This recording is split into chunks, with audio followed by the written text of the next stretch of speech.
الفضل YouTube channel میں آپ کا استقبال ہے۔ اس چینل پر روزانہ قرآن پاک کی ایک آیت تلاوت سماعت ترجمہ اور مختصر تشریح پیش کی جاتی ہے۔ ویڈیو اپلوڈ ہونے پر نوٹیفیکیشن پانے کے لیے اس چینل کو سبسکرائب کریں اور بیل آئیکن ضرور دبائیں۔ السلام علیکم ورحمۃ اللہ وبرکاتہ۔ میرے دینی و ایمانی بھائیوں اور بہنوں، سورہ مائدہ آیت نمبر 68 پیش خدمت ہے۔ اعوذ باللہ من الشیطان الرجیم، قل یا اہل الكتاب لستم على شیء حتى تقیموا التوراة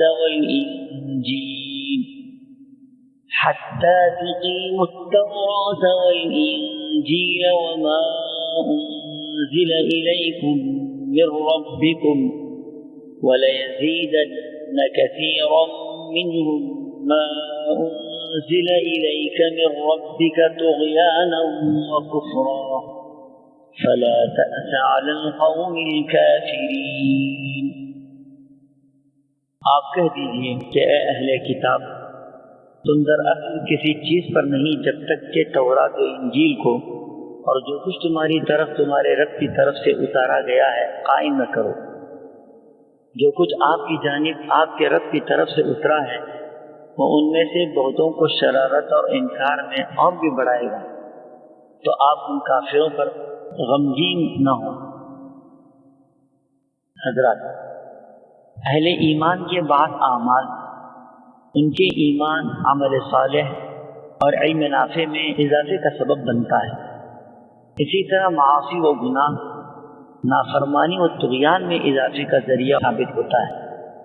اسی بات کو اللہ تبارک و تعالیٰ نے قرآن پاک کی مختلف آیات میں بھی بیان فرمایا ہے۔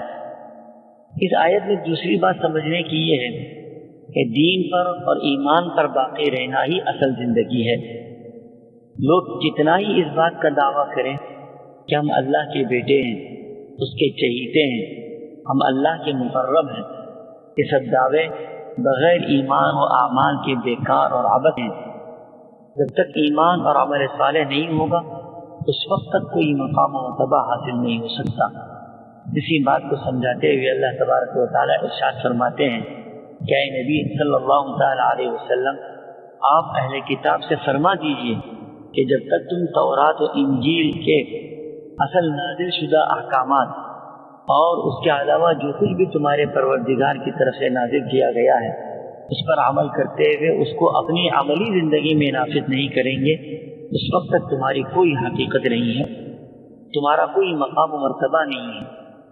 جو لوگ انکار اور کفر میں مبتلا رہیں گے تو ان کا یہ انکار کرنا مزید شرارت اور طغیانی کا سبب بنتا ہے۔ تو اس معاملے میں آپ کو زیادہ غم کرنے اور پریشانی میں مبتلا ہونے کی ضرورت نہیں ہے۔